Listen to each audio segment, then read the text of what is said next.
Баршаңызға сәлем. Бүгін сіздермен өте дәмді болып шығатын конфет дайындайтын боламыз.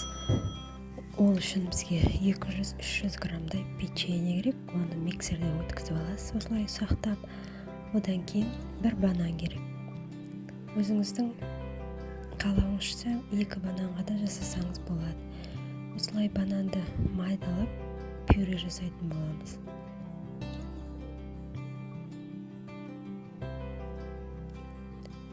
Жақсылап езіп, үстіне жаңағы майдалап миксерден өткізген печеньемізді аз-аздан сала отырып, тығыз қамыр елейтін боламыз. Менде 300 грамм печеньеден 100 граммдай қалды. Сіздерде тығыздығына байланысты көресіздер. Осылай араластырып, жақсылап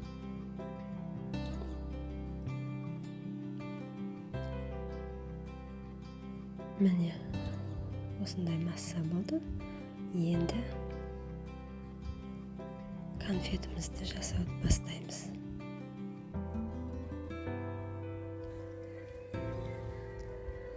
Орташа көлемде осылай дөңгелектеп алып, кокос ұнтағына батырып,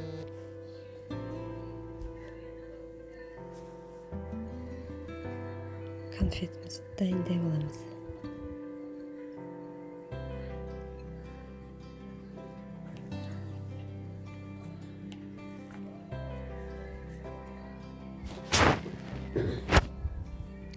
Менде бір бананнан